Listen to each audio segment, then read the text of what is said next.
What is going on, guys? It is Wrestlelamia here, back with some more news. Join us now as we look at the wildest news stories and rumors you need to know, including Triple H ghosting Logan Paul. Is Zack Ryder going to return to WWE? Seth Rollins is the next Shawn Michaels? The real reason why WWE is opening the forbidden door, and much more. Be sure to subscribe and hit that notification bell for daily wrestling videos, and follow us on Facebook for exclusive lists. Also check out Wrestlelamia.co.uk and our non-wrestling channel, Incredible. Now let's do the intro and get straight into our first story.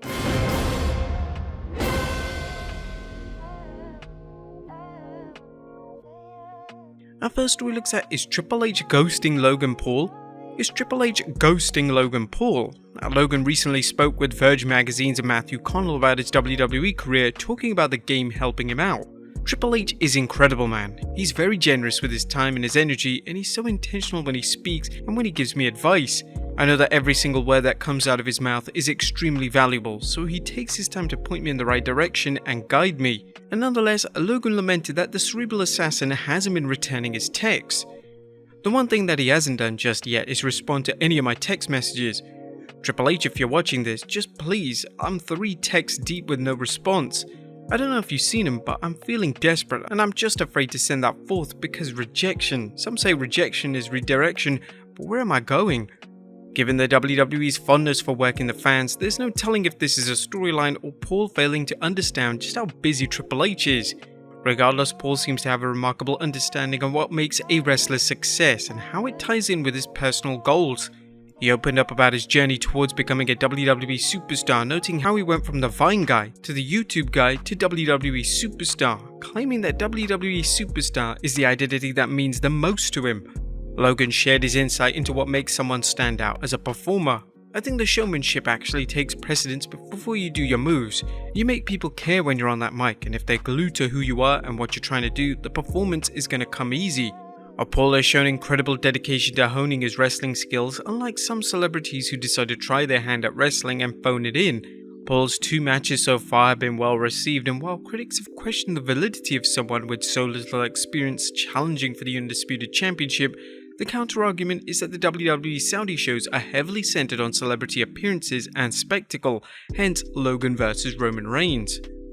Logan Paul promises to F up Roman Reigns at Crown Jewel. Speaking of showmanship, there's no denying Logan's trash-talking game. Paul appeared on the Timbo Sugar show recently claiming, "Truthfully, I keep to myself. I imagine there are a few wrestlers who have a problem with me going for the title in my 3rd match, and that's ridiculous, and I acknowledge that. But I don't acknowledge the tribal chief, and I'm gonna F him up in Saudi Arabia."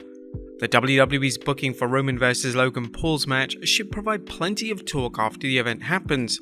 Be sure to catch our videos on the Crown Jewel, including our wild news and rumors video about the show, our predictions for the matches, and of course our recap and analysis on the day of the show this Saturday.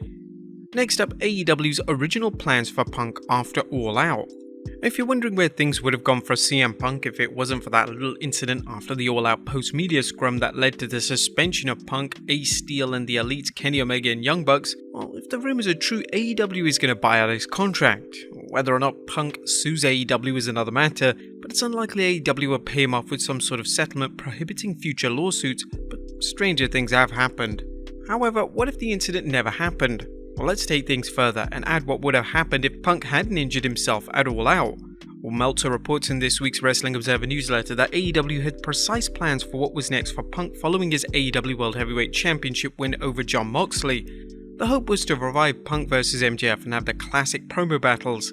While Punk had decisively defeated MJF in the dog collar match at AEW's Revolution pay-per-view, there was still a lot of life left in their feud, and Punk's status as AEW World Champ could have added plenty to it.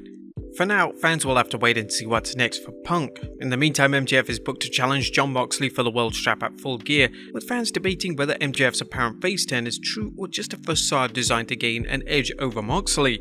Would you have liked to see MJF versus Punk again? Let us know in the comments down below. Next up, Zack Ryder discusses a WWE return. As the WWE continues to bring in more released wrestlers, the name of longtime WWE superstar Zack Ryder came up recently, with a fan asking Matt Cardona whether he's interested in returning to the company. Cardona replied on Twitter that Zack Ryder is dead, long live Matt Cardona. Now it's worth mentioning that the WWE has reportedly expressed interest in bringing Cardona's real-life wife Chelsea Green back to WWE, which will naturally make some fans believe Cardona could join her. Next up, Seth Rollins is the next Shawn Michaels. Is Seth Rollins the next Shawn Michaels? Well, that's the sentiment of WWE Hall of Famer Kurt Angle, who recently praised the Visionary's work and said he's seen a lot in Seth's future. Angle discussed the current US Champion's career on the latest episode of the Kurt Angle podcast. You know what? It's not too much of a leap to say that he is the next Shawn Michaels. I believe he will be eventually. He's not there yet because Shawn put in a lot more years, like 30-something years. But he does remind me of Shawn because everybody he wrestles, he has 5-star matches with. I mean, when you have that kind of chemistry with everybody, you're an incredible performer. And I think Seth Rollins is a lot like Shawn Michaels. At the risk of sounding like we're nitpicking, we're not sure if Kurt Angle is using Steiner math, as Shawn Michaels only wrestled 14 years before he was forced to retire at WrestleMania 14, returning in 2002 and wrestling another 8 years before retiring at WrestleMania 26, which adds up to 22 years. Rollins has been wrestling since 2005, which gives him 17 years under his belt. The case can be made that Rollins is already on par with Michaels in terms of abilities and accomplishments. What do you guys think? Let us know in the comments down below. Next up, the real reason why WWE is opening the forbidden door. And why is WWE letting one of its wrestlers work for another promotion? As reported in our previous news video, Japanese wrestling legend The Great Muta is retiring soon, and WWE superstar Shinsuke Nakamura has been asked to wrestle him in Japan's Noah New Year's show.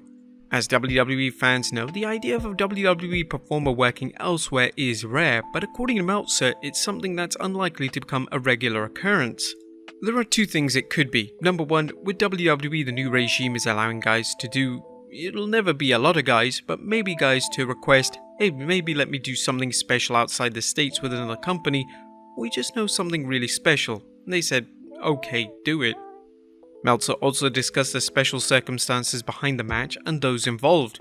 Also that Muta, because he's such a legend and it's his final matches, and it's like, hey, I can do one of his last matches, and everyone who comes from Triple H's generation, Muta was a legend, and he was a big star before and a legend in Japan.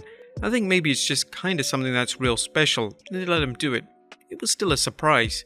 The WWE's cooperation with other promotions is usually a one-way street, something clear from the WWE booking Carl Anderson at Crown Jewel, despite Machine Gun previously being booked for a New Japan Pro Wrestling event the same day.